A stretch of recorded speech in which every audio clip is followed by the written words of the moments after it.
ಸರ್ಕಾರದ ಮುಂದೆ ಎರಡು ಬೇಡಿಕೆಗಳನ್ನಿಟ್ಟು ಮುಷ್ಕರಕ್ಕಿಳಿದಿದ್ದ ಸಾರಿಗೆ ನೌಕರರು ಮುಷ್ಕರವನ್ನ ತಾತ್ಕಾಲಿಕವಾಗಿ ಹಿಂಪಡೆದಿದ್ದಾರೆ. ಆದರೆ ಮುಷ್ಕರ ಹಿಂಪಡೆಯುವ ಮುನ್ನ ಫ್ರೀಡಂ ಪಾರ್ಕ್ನಲ್ಲಿ ಹೈ ಡ್ರಾಮಾವೇ ನಡೆದು ಹೋಯಿತು. ಮುಷ್ಕರವನ್ನ ತಾತ್ಕಾಲಿಕವಾಗಿ ಹಿಂಪಡೆದಿದ್ದಾಗಿ ಜಂಟಿ ಕ್ರಿಯಾ ಸಮಿತಿ ಸದಸ್ಯರು ಘೋಷಿಸ್ತಾ ಇದ್ದಂತೆ ಸಾರಿಗೆ ನೌಕರರು ಆಕ್ರೋಶ ವ್ಯಕ್ತಪಡಿಸಿದ್ರು. ಮುಷ್ಕರ ವಾಪಸ್ ಬೇಡವೇ ಬೇಡ ಅಂತ ನೌಕರರು ಪಟ್ಟು ಹಿಡಿದಿದ್ರು. ಈ ವೇಳೆ ಜಂಟಿ ಕ್ರಿಯಾ ಸಮಿತಿ ಹಾಗೂ ನೌಕರರ ನಡುವೆ ವಾಗ್ವಾದವೇ ನಡೆಯಿತು. ಮುಷ್ಕರ ವಾಪಸ್ ಪಡೆದಿದ್ದಕ್ಕೆ ಸಿಟ್ಟಿಗೆದ್ದ ಕೆಎಸ್ಆರ್ಟಿಸಿ ಬಿಎಂಟಿಸಿ ನೌಕರರ ಮನವೊಲಿಕೆಗೆ ಮುಖಂಡರು ಹರಸಾಹಸ ಪಡಬೇಕಾಯಿತು. ಕೊನೆಗೂ ಕೆಎಸ್ಆರ್ಟಿಸಿ ಬಿಎಂಟಿಸಿ ಸೇರಿ 4 ಸಾರಿಗೆ ನಿಗಮದ ಸಿಬ್ಬಂದಿ ಬಸ್ ಬಂದ್ ನಿರ್ಧಾರ ಕೈಬಿಟ್ರು. ಸಾರಿಗೆ ನೌಕರರು ಪ್ರತಿಭಟನೆ ನಡೆಸುತ್ತಿದ್ದ ಫ್ರೀಡಂ ಪಾರ್ಕ್ಗೆ ಕೆಎಸ್ಆರ್ಟಿಸಿ ಎಂಡಿ ಅಕ್ರಮ್ ಪಾಷಾ ಭೇಟಿ ನೀಡಿದ್ರು. ಜಂಟಿ ಕ್ರಿಯಾ ಸಮಿತಿ ಮುಖಂಡರನ್ನ ಮನವೊಲಿಸುವ ಪ್ರಯತ್ನ ಮಾಡಿದ್ರು. 38 ತಿಂಗಳ ವೇತನ ಹಿಂಬಾಕಿಯಲ್ಲಿ 28 ತಿಂಗಳ ವೇತನ ಹಿಂಬಾಕಿ 1271.92 ಕೋಟಿ ನೀಡಲು ಸರ್ಕಾರ ತೀರ್ಮಾನಿಸಿದೆ ಅಂತ ಹೇಳಿದ್ರು. ಡಾಕ್ಟರ್ ಶ್ರೀನಿವಾಸ ಮೂರ್ತಿ ಅವರ ಕಮಿಟಿ ರೆಕಮೆಂಡ್ ಮಾಡಿದ್ದು 14 ತಿಂಗಳ ಒಂದು ಅರಿಯರ್ಸ್ ಅನ್ನು ಕೊಡಬೇಕು. 718 ಕೋಟಿಯಷ್ಟು ಅದು ಅರಿಯರ್ಸ್ ಇದೆ, ಅದನ್ನ ಕೊಡೋದಕ್ಕೆ ಒಪ್ಕೊಂಡಿದ್ದ ಆದೇಶ ಆಗಿದೆ. ಅದೇ ರೀತಿ ಈಗ ಉಳಿದಂತ 12 ತಿಂಗಳ ಒಂದು ಕೋವಿಡ್ ಸಂದರ್ಭದಲ್ಲಿ ಇದ್ದಂತ ಒಂದು ವೇತನ ಬಾಕಿಯನ್ನು ಕೊಡೋದಕ್ಕೆ ಒಪ್ಕೊಂಡಿದ್ದಾರೆ. ಸೊ ಹೀಗೆ 1271 ಕೋಟಿಯಷ್ಟು ಹಣವನ್ನ 72 ಕೋಟಿಯಷ್ಟು ಹಣವನ್ನ ನಮ್ಮ ಸರ್ಕಾರ ಕೊಡೋದಕ್ಕೆ ಒಪ್ಕೊಂಡಿದೆ. ಈಗ ನಾವು ಇಮಿಡಿಯೇಟ್ ಈಗ ಬಜೆಟ್ ಬರುವಂತ ಸಂದರ್ಭದಲ್ಲಿ ಅದಕ್ಕೆ ಬೇಡಿಕೆಯನ್ನು ಇಟ್ಟು ಆ ಒಂದು ಹಣವನ್ನು ಪಡ್ಕೊಂಡು ಅತಿ ಶೀಘ್ರದಲ್ಲಿ ಅದನ್ನು ತಲುಪಿಸ್ತೇವೆ. ಆರಂಭದಲ್ಲಿ ಕೆಎಸ್ಆರ್ಟಿಸಿ ಎಂಡಿ ಭರವಸೆಗೆ ಸಾರಿಗೆ ನೌಕರರು ಒಪ್ಪಿಗೆ ಸೂಚಿಸಿರಲಿಲ್ಲ. ಆನಂತರ ಜಂಟಿ ಕ್ರಿಯಾ ಸಮಿತಿ ಸಭೆ ನಡೆಸಿ ತಾತ್ಕಾಲಿಕವಾಗಿ ಪ್ರತಿಭಟನೆಯನ್ನ ಹಿಂಪಡೆಯುವುದಾಗಿ ಘೋಷಿಸಿದ್ರು. ಮಾರ್ಚ್ 2ರವರೆಗೆ ಸರ್ಕಾರಕ್ಕೆ ಡೆಡ್ ಲೈನ್ ನೀಡಿದ್ದು ಎಲ್ಲಾ ಭರವಸೆ ಈಡೇರಿಸುವವರೆಗೂ ಹೋರಾಟ ನಿಲ್ಲಿಸೋದಿಲ್ಲ ಅಂತ ಘೋಷಿಸಿದ್ದಾರೆ. ಹೀಗಾಗಿ ನಾಳೆಯಿಂದ ಕೆಎಸ್ಆರ್ಟಿಸಿ ಬಿಎಂಟಿಸಿ ಸಾರಿಗೆ ಬಸ್ಗಳು ರಾಜ್ಯಾದ್ಯಂತ ಎಂದಿನಂತೆ ಸಂಚರಿಸಲಿವೆ. ಸಾರಿಗೆ ನೌಕರರ ಬೇಡಿಕೆ ಈಡೇರಿಸಲು ಮಾರ್ಚ್ 2ರವರೆಗೆ ರಾಜ್ಯ ಸರ್ಕಾರಕ್ಕೆ ಕಾಲಾವಕಾಶ ನೀಡಲು ಜಂಟಿ ಕ್ರಿಯಾ ಸಮಿತಿ ನಿರ್ಧರಿಸಿದೆ. ಅಷ್ಟರಲ್ಲಿ ಜಂಟಿ ಕ್ರಿಯಾ ಸಮಿತಿ ಜೊತೆಗೆ ಸರ್ಕಾರ ಸಭೆ ಕರೆಯದೇ ಇದ್ರೆ, ನೌಕರರ ಬೇಡಿಕೆಗಳ ಬಗ್ಗೆ ತೀರ್ಮಾನಕ್ಕೆ ಬರೆದಿದ್ರೆ ಮಾರ್ಚ್ 3ರಿಂದ ಫ್ರೀಡಂ ಪಾರ್ಕ್ನಲ್ಲೇ ಉಪವಾಸ ಸತ್ಯಾಗ್ರಹ ನಡೆಸಲು ತೀರ್ಮಾನಿಸಲಾಗಿದೆ. ಈ ಬಗ್ಗೆ ಜಂಟಿ ಕ್ರಿಯಾ ಸಮಿತಿ ಸಂಚಾಲಕ ಜಯದೇವರಾಜೆ ಅರಸ್ ಮಾಹಿತಿ ನೀಡಿದ್ದಾರೆ.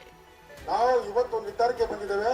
ಸರ್ಕಾರ ಮಾರ್ಚ್ 2ರ ಒಳಗಾಗಿ ಮಾರ್ಚ್ 2 ಒಳಗಾಗಿ ನಮ್ಮ ಜಂಟಿ ಕ್ರಿಯಾ ಸಮಿತಿಯನ್ನು ಕರೆದು ನಮ್ಮ 2 ಬೇಡಿಕೆಗಳು ಏನಿದೆ 38 ತಿಂಗಳ ವೇತನ ಬಾಕಿ ಮತ್ತು 24ರಿಂದ ಏನು ವೇತನ ನಾವು ಕೊಟ್ಟಿರುವ ಒಪ್ಪಂದ ಆಗಬೇಕಾಗುತ್ತೆ. ಅದಕ್ಕೆ ಅವರು ಕರೆದು ಒಂದು ನಿರ್ದಿಷ್ಟವಾದಂತಹ ಒಂದು ತೀರ್ಮಾನಕ್ಕೆ ಬರೆದ ಹೋದ ಪಕ್ಷದಲ್ಲಿ ನಾವು ಅದಕ್ಕೆ ಹೇಳಿ ಇಲ್ಲದ ಪಕ್ಷದಲ್ಲಿ ನಾವು 2ನೇ ತಾರೀಕಿಂದ ಧರಣಿ ಸತ್ಯಾಗ್ರಹವನ್ನ ಇಲ್ಲೇನೆ ನಾವು ಕೂರ್ತೇವೆ ಅನ್ನುವಂತ ತೀರ್ಮಾನವನ್ನ ನಾವು ತೆಗೆದುಕೊಂಡಿದ್ದೇವೆ. ಸರ್ಕಾರದ ವಿರುದ್ಧ ಮುಷ್ಕರಕ್ಕಿಳಿದಿದ್ದ ಸಾರಿಗೆ ನೌಕರರ ಬೇಡಿಕೆಗಳೇನು ಅನ್ನೋ ಮಾಹಿತಿ ಇಲ್ಲಿದೆ. 2020ರಿಂದ 2023ರವರೆಗಿನ 38 ತಿಂಗಳ ಅರಿಯರ್ಸ್ ಕೊಟ್ಟಿಲ್ಲ. 38 ತಿಂಗಳ ಅರಿಯರ್ಸ್ 1740 ಕೋಟಿ ಹಣವನ್ನ ತಕ್ಷಣವೇ ಬಿಡುಗಡೆ ಮಾಡಬೇಕು ಅನ್ನೋದು ಸಾರಿಗೆ ನೌಕರರ ಮೊದಲ ಬೇಡಿಕೆಯಾಗಿತ್ತು. 2020ರ ಜನವರಿಯಲ್ಲಿ ವೇತನ ಹೆಚ್ಚಳ ಮಾಡಬೇಕಿತ್ತು. ಆದರೆ ಅಂದಿನ ಬಿಜೆಪಿ ಸರ್ಕಾರ ವೇತನ ಹೆಚ್ಚಳ ಮಾಡಿರಲಿಲ್ಲ. 2023ರ ಮಾರ್ಚ್ನಲ್ಲಿ 15% ವೇತನ ಹೆಚ್ಚಳ ಮಾಡಿ ಸರ್ಕಾರ ಆದೇಶ ಮಾಡಿತ್ತು. ಹೀಗಾಗಿ 2024ರ ಜನವರಿಯಿಂದ ಹೊಸ ವೇತನ ಪರಿಷ್ಕರಣೆಗೆ ನೌಕರರು ಪಟ್ಟು ಹಿಡಿದಿದ್ದಾರೆ.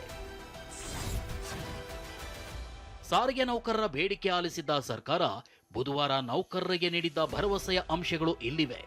ಸಾರಿಗೆ ನೌಕರರು ಬೇಡಿಕೆ ಇಟ್ಟಿದ್ದ 38 ತಿಂಗಳ ಅರಿಯರ್ಸ್ ಬದಲು 26 ತಿಂಗಳ ಅರಿಯರ್ಸ್ ನೀಡಲು ರಾಜ್ಯ ಸರ್ಕಾರ ಒಪ್ಪಿದೆ. ಸಾರಿಗೆ ನೌಕರರು ಬೇಡಿಕೆ ಇಟ್ಟಿದ್ದ 1740 ಕೋಟಿ ಬದಲಿಗೆ 1271 ಕೋಟಿ ಅರಿಯರ್ಸ್ ಹಣ ಬಿಡುಗಡೆ ಮಾಡಲು ಸರ್ಕಾರ ತೀರ್ಮಾನಿಸಿದೆ. 2024ರ ಜನವರಿ ಬದಲು 2025ರ ಏಪ್ರಿಲ್ನಿಂದ ವೇತನ ಪರಿಷ್ಕರಣೆ ಮಾಡುವುದಕ್ಕೆ ಸರ್ಕಾರ ಒಪ್ಪಿಕೊಂಡಿದೆ. ಆದರೆ ವೇತನ ಪರಿಷ್ಕರಣೆ ಪ್ರಮಾಣ ಮಾತ್ರ ನಿಗದಿಯಾಗಿಲ್ಲ. ಸಾರಿಗೆ ನೌಕರರ ಮುಷ್ಕರಕ್ಕೆ ಸಂಬಂಧಿಸಿದಂತೆ ಆಡಳಿತ ಪಕ್ಷ ಮತ್ತು ವಿಪಕ್ಷ ಬಿಜೆಪಿ ನಡುವೆ ಕೆಸರೆರಚಾಟ ನಡೆದಿದೆ. ಹಿಂದೆ ಬಿಜೆಪಿ ಸರ್ಕಾರ ಇತ್ತು, ಆದ್ರೆ ಅವರು ಸಾರಿಗೆ ನೌಕರರ ವೇತನವನ್ನ ಹೆಚ್ಚಿಸಲಿಲ್ಲ. ನಿಯಮದ ಪ್ರಕಾರ 2020 ಜನವರಿ 1ರಂತೆ ವೇತನ ಪರಿಷ್ಕರಣೆ ಮಾಡಬೇಕು. ಆದ್ರೆ ಬಿಜೆಪಿಯವರು 2023ರಲ್ಲಿ ವೇತನ ಪರಿಷ್ಕರಿಸಿ ಹೋದ್ರು. ಬಿಜೆಪಿ ತಪ್ಪಿನಿಂದ ಈಗ ಸಮಸ್ಯೆ ಉಂಟಾಗಿದೆ ಅಂತ ರಾಮಲಿಂಗಾರೆಡ್ಡಿ ಹೇಳಿದ್ದಾರೆ. ವೇತನ ಪರಿಷ್ಕರಣೆ 23 ಅಂತ ಬಿಜೆಪಿ ಸರ್ಕಾರ ಆದೇಶ ಮಾಡೋದ್ರು. ಅದರ ಪ್ರಕಾರ 27ಕ್ಕೆ ಆಗಬೇಕು. 23ಕ್ಕೆ ವೇತನ ಪರಿಷ್ಕರಣೆ ಅಂತ ಬಿಜೆಪಿ ಸರ್ಕಾರ ಮಾಡಿದ್ದು, ನಾವಲ್ಲ. 4 ವರ್ಷ ಆದಮೇಲೆ ಅಂದರೆ 27ಕ್ಕೆ ಆಗಬೇಕಾಗಿತ್ತು. ಆದರೆ ನಾನು ಅದು ಮುಖ್ಯಮಂತ್ರಿಗಳಿಗೆ ಹೇಳಿ ಅದು ಬೇಡ ಅಂತೇಳಿ ಅದನ್ನು 1 ವರ್ಷ 25ಕ್ಕೆ ಹಾಕಿದೆ. ಬಿಜೆಪಿಯವರು ಅಧಿಕಾರದಲ್ಲಿ ಇದ್ದಾಗ ಬ್ಯಾಲೆನ್ಸ್ ಬಿಟ್ಟು ಹೋಗಿದ್ರು ಎಂಬ ಸಾರಿಗೆ ಸಚಿವರ ಹೇಳಿಕೆಗೆ ಬಿಜೆಪಿ ನಾಯಕರು ತಿರುಗೇಟು ನೀಡಿದ್ದಾರೆ. ಯಡಿಯೂರಪ್ಪ ಬೊಮ್ಮಾಯಿ ಕಾಲದಲ್ಲಿ ಆಗಿತ್ತು ಎನ್ನುವುದು ನಾಚಿಕೆಗೇಡು. ಕುಣಿಯಲಾರದವನು ನೆಲಡೊಂಕು ಎಂಬ ಸ್ಥಿತಿಗೆ ಸರ್ಕಾರ ಬಂದಿದೆ ಅಂತ ವಿಪಕ್ಷ ನಾಯಕ ಆರ್ ಅಶೋಕ್ ಕಿಡಿಕಾರಿದ್ದಾರೆ. ಯಡಿಯೂರಪ್ಪ ಇದ್ದಾಗ ಆಗಿತ್ತು, ಬೊಮ್ಮಾಯಿ ಇದ್ದಾಗ ಆಗಿತ್ತು ಅಂತ ಹೇಳ್ತು ನಾಚಿಕೆಗೇಡಿನ ಸಂಗತಿ. ಸತ್ಯ ಸಂಗತಿ ಬಿಡುಗಡೆ ಮಾಡಲಿ. 2009ರಿಂದ 2013ವರೆಗೂ ನಾನು ಸಾರಿಗೆ ಸಚಿವನಾಗಿದ್ದೆ. ಅದರಿಂದ ಅದೇನೋ ಹೇಳ್ತಾರಲ್ಲ, ಕುಣಿಯಕ್ಕಾಗದೆ ನೆಲ ಡೊಂಕು ಅಂತ ಹೇಳುವಂಥ ಪರಿಸ್ಥಿತಿಗೆ ರಾಜ್ಯ ಸರ್ಕಾರ ಬಂದಿದೆ. ಇನ್ನು ಕಾಂಗ್ರೆಸ್ ಅಧಿಕಾರಕ್ಕೆ ಬಂದ ನಂತರ 7.5 ಲಕ್ಷ ಕೋಟಿ ರೂಪಾಯಿ ಸಾಲ ಮಾಡಿದ್ದಾರೆ. ಇವರ ಅವಧಿ ಮುಗಿಯುವುದರಲ್ಲಿ ತೀರಿಸಿ ಹೋಗ್ತಾರಾ ಅಂತ ಎಂಎಲ್ಸಿ ಸಿಟಿ ರವಿ ಪ್ರಶ್ನಿಸಿದ್ದಾರೆ. ಈಗ ಒಂದು ಕೆಲಸ ಮಾಡಕ್ಕೆ ಹೇಳಿ, ಈಗ ಇವರು ಅಧಿಕಾರಕ್ಕೆ ಇಳಿಯೋಕ್ಕೆ ಮುಂಚೆ 7.5 ಲಕ್ಷ ಕೋಟಿ ರೂಪಾಯಿ ಸಾಲ ಮಾಡಿದ್ದಾರೆ. ಆ ಸಾಲ ತೀರಿಸೋಗಿ ಇನ್ನೂ ಬೇಕಿದ್ರೆ ಕಾಂಗ್ರೆಸ್ ಆಡಳಿತದ ಅವಧಿಯಲ್ಲಿ ಮಾಡಿದ ಸಾಲವನ್ನು ತೀರಿಸಿ ನಾವು ಋಣಮುಕ್ತ ಕರ್ನಾಟಕ ಅಂತ ಸರ್ಟಿಫಿಕೇಟ್ ಕೊಟ್ಟು ಹೋಗ್ತೀವಿ ಅಂತ ಅನ್ನೋ ಯೋಗ್ಯತೆ ಇದೆಯಾ? ಬೆಂಗಳೂರಿನ ಬ್ಯಾಡರಹಳ್ಳಿ ಬಿಇಎಲ್ ಲೇಔಟ್ ಹೊಂಬಾಳೆಗೌಡ ಮನೆಯಲ್ಲಿ ನಡೆದಿದ್ದ ರಾಬರಿಗೆ ಭರ್ಜರಿ ಟ್ವಿಸ್ಟ್ ಸಿಕ್ಕಿದೆ. ಪೊಲೀಸ್ ಸಮವಸ್ತ್ರದಲ್ಲಿ ಬಂದು ಕೈಕಾಲುಗಳಿಗೆ ಟೇಪ್ ಸುತ್ತಿ ಪಿಸ್ತೂಲ್ ತೋರಿಸಿ 20 ಲಕ್ಷ ನಗದು, ಅರ್ಧ ಕೆಜಿ ಚಿನ್ನ ದೋಚಿದವನು ಒಬ್ಬ ಕೈದಿ ಅಂತ ತಿಳಿದು ಬಂದಿದೆ. ಸೋಕೋ ಟೀಮ್ ಪರಿಶೀಲನೆ ವೇಳೆ ಮಹತ್ವದ ಸುಳಿವು ಪತ್ತೆಯಾಗಿದೆ. ಫಿಂಗರ್ ಪ್ರಿಂಟ್ನಿಂದ ಪೊಲೀಸರಿಗೆ ಮಹತ್ವದ ಸುಳಿವು ಸಿಕ್ಕಿದೆ. ಯಾಕಂದ್ರೆ ಪೊಲೀಸರಿಗೆ ಸಿಕ್ಕ ಫಿಂಗರ್ ಪ್ರಿಂಟ್ ಜೈಲಲ್ಲಿ ಇರುವ ಕೈದಿಯದ್ದು. ಸದ್ಯ ಕೈದಿ ಬಗ್ಗೆ ಮಾಹಿತಿ ಸಂಗ್ರಹಿಸಲು ಮುಂದಾದಾಗ ಪೊಲೀಸರೇ ಶಾಕ್ ಆಗಿದ್ದಾರೆ. ಯಾಕಂದ್ರೆ ಪೆರೋಲ್ ಮೇಲೆ ಬಿಡುಗಡೆ ಹೊಂದಿದ್ದು ರಾಬರಿಯಾದ ಮರುದಿನವೇ ವಾಪಸ್ ಜೈಲಿಗೆ ಹೋಗಿದ್ದಾನೆ. ಜೈಲಲ್ಲಿ ಇರೋ ಕೈದಿನ ಬಾಡಿ ವಾರೆಂಟ್ ಮೇಲೆ ಬ್ಯಾಡರಹಳ್ಳಿ ಪೊಲೀಸರು ವಶಕ್ಕೆ ಪಡೆದಿದ್ದಾರೆ. ಸಂತ್ರಸ್ತೆಯ ಎದೆ ಸವರೋದು ಹಾಗೂ ಆಕೆ ಧರಿಸಿದ ಪೈಜಾಮಾದ ದಾರವನ್ನ ಎಳೆಯುವುದು ಕೂಡ ಅತ್ಯಾಚಾರ ಯತ್ನಕ್ಕೆ ಸಮ ಅಂತ ಸುಪ್ರೀಂ ಕೋರ್ಟ್ ತೀರ್ಪು ನೀಡಿದೆ. ಈ ಮೂಲಕ ಅಲಹಾಬಾದ್ ಹೈಕೋರ್ಟ್ನ ವಿವಾದಾತ್ಮಕ ಆದೇಶವನ್ನ ರದ್ದುಗೊಳಿಸಲಾಗಿದೆ. ಇಂತಹ ವರ್ತನೆ ಅತ್ಯಾಚಾರ ಅಥವಾ ಅತ್ಯಾಚಾರ ಯತ್ನವಲ್ಲ, ಕೇವಲ ಅತ್ಯಾಚಾರಕ್ಕೆ ನಡೆದ ಸಿದ್ಧತೆ ಎಂಬ ಅಲಹಾಬಾದ್ ಹೈಕೋರ್ಟ್ನ ವಿವಾದಾತ್ಮಕ ಆದೇಶವನ್ನ ಮುಖ್ಯ ನ್ಯಾಯಮೂರ್ತಿ ಸೂರ್ಯಕಾಂತ್ ಮತ್ತು ನ್ಯಾಯಮೂರ್ತಿಗಳಾದ ಜಾಯ್ ಮಾಲ್ಯಾ ಬಾಗ್ಚಿ ಮತ್ತು ಎನ್ಇ ಅಂಜಾರಿಯಾ ಅವರನ್ನ ಒಳಗೊಂಡ ಪೀಠ ರದ್ದುಗೊಳಿಸಿದೆ. ಇನ್ನು ಪ್ರಕರಣದ 2 ಆರೋಪಿಗಳ ವಿರುದ್ಧ ಪೋಕ್ಸೋ ಕಾಯ್ದೆಯಡಿ ಅತ್ಯಾಚಾರ ಯತ್ನ ಪ್ರಕರಣವನ್ನ ಪುನಃ ದಾಖಲಿಸಲು ಸುಪ್ರೀಂ ಕೋರ್ಟ್ ಸೂಚಿಸಿದೆ. ರಾಜ್ಯ ಸರ್ಕಾರಗಳು ಘೋಷಿಸುವ ಉಚಿತ ಯೋಜನೆಗಳನ್ನು ಕಟುವಾಗಿ ಟೀಕಿಸಿರುವ ಸುಪ್ರೀಂ ಕೋರ್ಟ್ ಉಚಿತ ಆಹಾರ, ಉಚಿತ ವಿದ್ಯುತ್, ಉಚಿತ ಬೈಸಿಕಲ್ ಯೋಜನೆಗಳ ಮೂಲಕ ನೀವು ಯಾವ ರೀತಿಯ ಸಂಸ್ಕೃತಿಯನ್ನು ಸೃಷ್ಟಿಸುತ್ತಿದ್ದೀರಿ ಅಂತ ಖಾರವಾಗಿ ಪ್ರಶ್ನಿಸಿದೆ. ತಮಿಳುನಾಡು ಸರ್ಕಾರ ರಾಜ್ಯದ ಪ್ರತಿಯೊಬ್ಬರಿಗೂ ಉಚಿತ ವಿದ್ಯುತ್ ನೀಡುವಂತೆ ತಮಿಳುನಾಡು ವಿದ್ಯುತ್ ವಿತರಣಾ ನಿಗಮ ಅಂದರೆ TANGEDCOಗೆ ಆದೇಶ ನೀಡಿದೆ. ಆದರೆ ಇದಕ್ಕೆ ಪ್ರತಿಯಾಗಿ ತಮಿಳುನಾಡು ವಿದ್ಯುತ್ ವಿತರಣಾ ನಿಗಮಕ್ಕೆ ನೀಡಬೇಕಾದ ಸಬ್ಸಿಡಿ ಮೊತ್ತವನ್ನು ಸರಿಯಾಗಿ ಪಾವತಿಸಿರಲಿಲ್ಲ. ತೀವ್ರ ಆರ್ಥಿಕ ಸಂಕಷ್ಟಕ್ಕೆ ಸಿಲುಕಿದ ನಿಗಮ ಸುಪ್ರೀಂ ಕೋರ್ಟ್ ಮೆಟ್ಟಿಲೇರಿತ್ತು. ದೂರಿನ ವಿಚಾರಣೆ ನಡೆಸಿದ ಸುಪ್ರೀಂ ಕೋರ್ಟ್ CJI ಸೂರ್ಯಕಾಂತ್ ನೇತೃತ್ವದ ಪೀಠವು ಸರ್ಕಾರದ ಉಚಿತ ಯೋಜನೆಗಳನ್ನು ಖಾರವಾಗಿ ಪ್ರಶ್ನಿಸಿದೆ. ಚುನಾವಣೆಗೆ ಮುನ್ನ ಘೋಷಿಸುವ ಉಚಿತ ಯೋಜನೆಗಳನ್ನು ಮರುಪರಿಶೀಲಿಸುವ ಅಗತ್ಯ ಇದೆ ಅಂತ ಸುಪ್ರೀಂ ಕೋರ್ಟ್ ಹೇಳಿದೆ. ಕಲ್ಯಾಣ ಯೋಜನೆಗಳು ಸಮತೋಲನದಿಂದ ಇರಬೇಕು ಹಾಗೂ ರಾಜ್ಯದ ಆರ್ಥಿಕ ಸ್ಥಿರತೆ ಗಮನದಲ್ಲಿ ಇಟ್ಕೊಳ್ಬೇಕು ಎಂದು ಸುಪ್ರೀಂ ಕೋರ್ಟ್ ಹೇಳಿದೆ. ದೆಹಲಿಯಲ್ಲಿ ಎಐ ಇಂಪ್ಯಾಕ್ಟ್ ಶೃಂಗಸಭೆ ಕಾರ್ಯಕ್ರಮಕ್ಕೆ ಚಾಲನೆ ಸಿಕ್ಕಿದೆ. ನವದೆಹಲಿಯ ಭಾರತ್ ಮಂಟಪದಲ್ಲಿ ಪ್ರಧಾನಮಂತ್ರಿ ನರೇಂದ್ರ ಮೋದಿ ಹಾಗೂ ಫ್ರಾನ್ಸ್ ಅಧ್ಯಕ್ಷ ಇಮ್ಯಾನ್ಯುಯಲ್ ಮ್ಯಾಕ್ರಾನ್ ಕಾರ್ಯಕ್ರಮಕ್ಕೆ ಚಾಲನೆ ನೀಡಿದರು.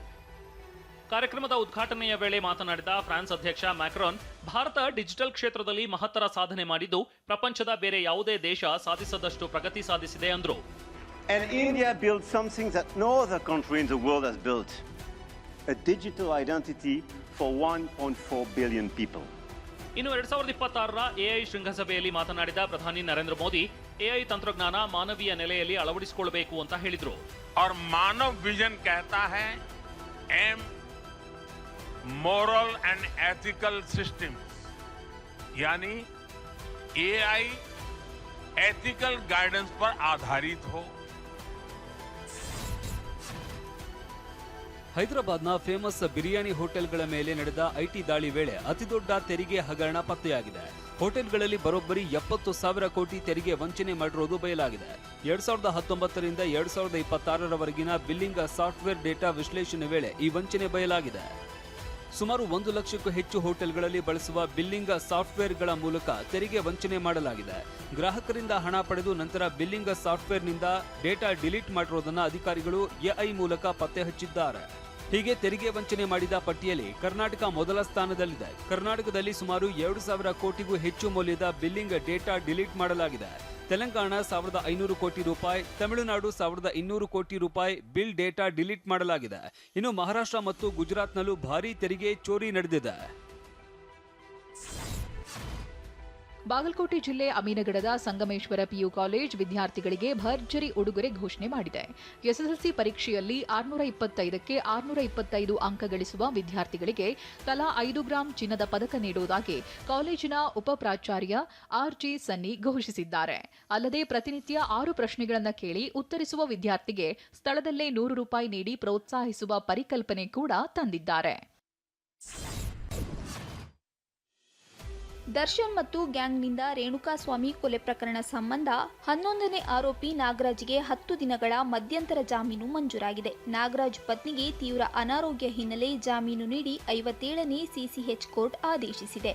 ಇನ್ನು ಪ್ರತಿದಿನ ಸಾಕ್ಷ್ಯ ವಿಚಾರಣೆ ಕೋರಿ ನಟ ದರ್ಶನ್ ಅರ್ಜಿ ಹಿನ್ನೆಲೆ ಅರ್ಜಿಗೆ ಎಸ್ಪಿಪಿ ಪ್ರಸನ್ನಕುಮಾರ್ ಆಕ್ಷೇಪಣೆ ಸಲ್ಲಿಸಿದ್ದಾರೆ. ಈಗಾಗಲೇ ವಾರಕ್ಕೆ 2 ದಿನ ಈ ಕೇಸ್ನ ಸಾಕ್ಷ್ಯ ವಿಚಾರಣೆ ನಡೆಯುತ್ತಿದೆ. ಕೋರ್ಟ್ನಲ್ಲಿ ಹಲವು ಪ್ರಕರಣಗಳ ಸಾಕ್ಷ್ಯ ವಿಚಾರಣೆ ಬಾಕಿ ಇದೆ. ವಿಶೇಷ ಪ್ರಾಶಸ್ತ್ಯ ನೀಡಬೇಕಿಲ್ಲವೆಂದು ಸುಪ್ರೀಂ ಕೋರ್ಟ್ ಹೇಳಿದೆ. ಹೀಗಾಗಿ ದರ್ಶನ್ ಅರ್ಜಿ ಪುರಸ್ಕರಿಸದಂತೆ ಆಕ್ಷೇಪಣೆ ಸಲ್ಲಿಸಲಾಗಿದೆ.